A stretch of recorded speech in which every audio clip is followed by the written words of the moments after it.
Antes de eu começar essa crítica, eu queria deixar um breve comentário. Que triste, né? Essa situação da Rússia com a Ucrânia.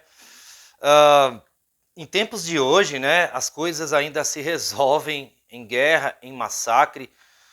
Esperamos que passe logo e que a paz volte, principalmente, claro, ao povo ucraniano, porque a paz não é uma conquista, é um direito. Enfim, é até mesmo desconfortável, né, para eu até trazer certas críticas, porque eu ligo a TV, Rússia, Ucrânia, vou na internet, Rússia, Ucrânia, ligo o rádio, Rússia, Ucrânia.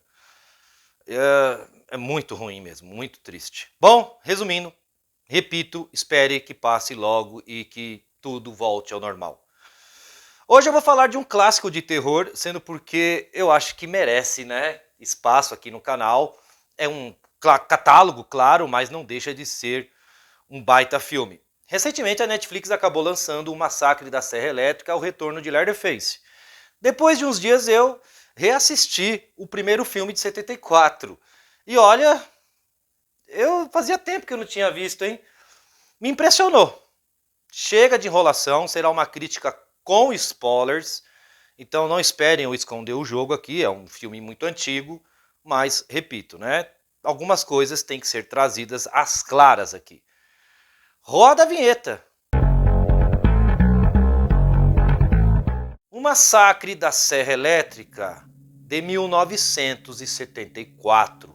Um grupo de jovens partem para uma viagem de férias para visitar um amigo, mas após terem problemas com o veículo no caminho, eles acabam pedindo ajuda, só que com as pessoas erradas, aonde acaba trazendo muitos horrores, perturbações e mortes. Bom, galera, antes que eu continue, vale ressaltar que na época esse filme foi proibido em alguns países pela tamanha violência, e sim, existiu uma história em fatos reais sobre um assassino da Serra Elétrica que usava até uma máscara de pele humana. Porém, eu não vou fazer comparações com essa história, eu vi bastante vezes, né? É muito cruel, mas filme e material fonte não foram usados aqui, tá? Apenas algumas observações pertinentes eu posso até fazer, mas foram pouquíssimas coisas, tá? Então esqueçam que esse filme foi baseado em fatos reais, porque não foi. Se teve alguma coisa extraída, dá para se falar que foi em 10 a 15%, nada mais, nada menos. E também eu não vou fazer comparações com outros filmes da franquia. Eu gosto muito de 2003, que é um bom remake, mas eu não consigo achar que o primeiro é ruim, né? Se for comparar, mas eu não vou fazer comparações.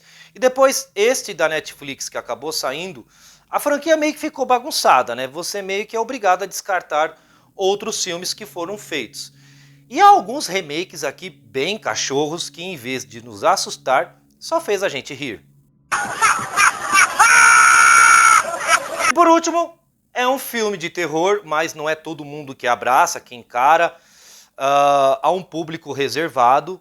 Por ele ser um slasher, sim, há uma brutalidade aqui muito grande, né? Então, e algumas coisas eu vou usar aqui na crítica, talvez também te traga um certo desconforto. Neste filme nós tivemos a direção, o Tobe Hooper. Ele não é mais diretor, mas eu assisti boa parte dos filmes dele. Ele tem a trilogia do terror, que é bom.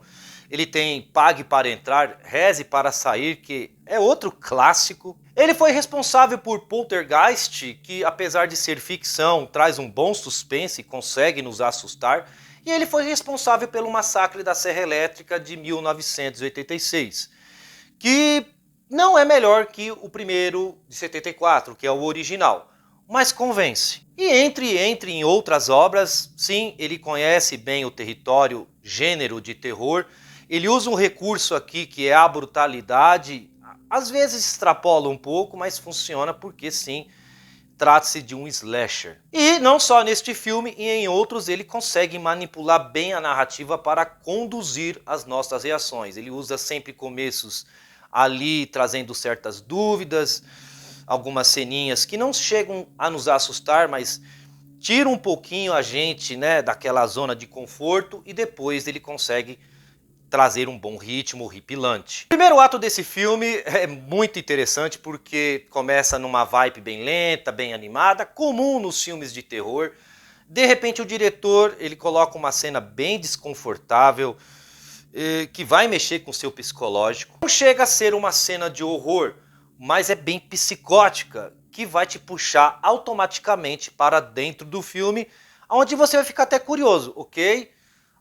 O que é isso que aconteceu, o que pode acontecer adiante. É o tipo do filme que ele não vai te trazer sustos, mas algumas cenas aqui vão ser bem impactantes. Aliás, há muitas mortes e um processo que o diretor usa aqui é a tortura. Eu acho que é aqui que ele vai comprar você de assistir o filme, de comprar a narrativa, porque são cenas bem dolorosas. Há uma cena que uma das vítimas está escapando da casa e o Leatherface, após recapturá-lo, ele joga, ela pendura num gancho de pendurar carne. Até hoje eu fico trêmulo com essa cena.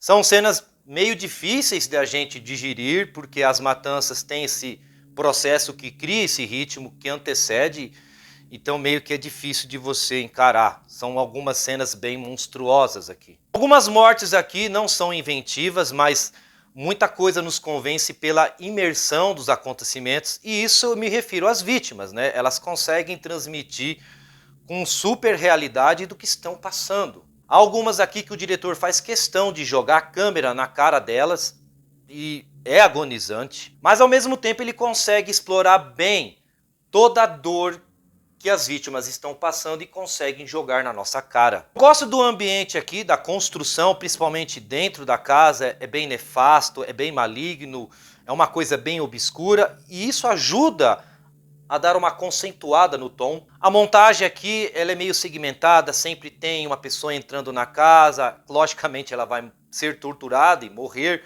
mas você fica mais impressionado quando acontecem as coisas no momento, porque elas não te pegam de surpresa, mas são bem violentas. A cena do jantar é a que eu mais me assustei e ela é um pouco mais comprida do que as outras, porque há uma tortura a mais aqui.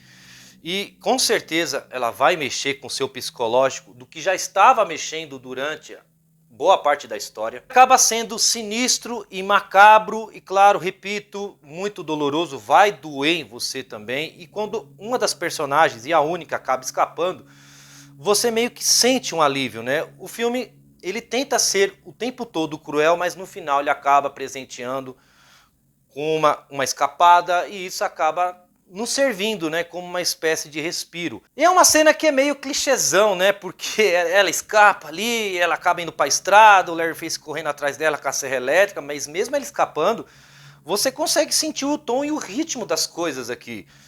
É uma adrenalina bem ofegante e mesmo ela escapando, você ainda percebe que a personagem está bem atormentada, há uma loucura ali dentro dela. Claro, tudo do que ela passou, mas meio que ela ainda não comprou a ideia, pô, eu consegui escapar.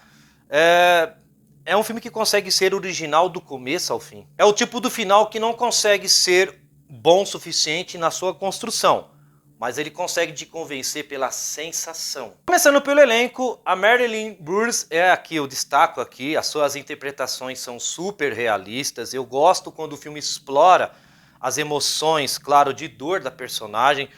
Então, é o terceiro ato que mais convence, porque acontece muita coisa que não acontece totalmente entre o primeiro e o segundo. Mas vai te jogar várias dúvidas. Ela vai conseguir? Não vai? Ela vai morrer? É uma cena que a todo momento fica impactante e traz um senso de pânico. Já o Leatherface, ele divide espaço com outros dois aqui que eu já vou chegar, mas com ele aqui é preto e no branco, não há sentimentos, não há misericórdia com ele. E ele convence pelos seus atos totalmente cruéis e imperdoáveis. É o tipo do cara que não dá para brincar com ele. Ben Sindel e o Bill Moseley complementam o horror, mas de uma outra forma, de uma outra maneira. Eles têm uma fórmula aqui de ser mais manipulativos e até mesmo abusivos.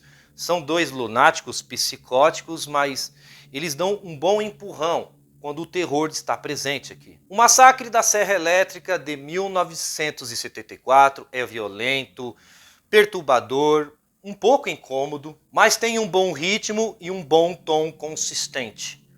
Nota 9.2. É isso, galera. Tamo junto e até a próxima.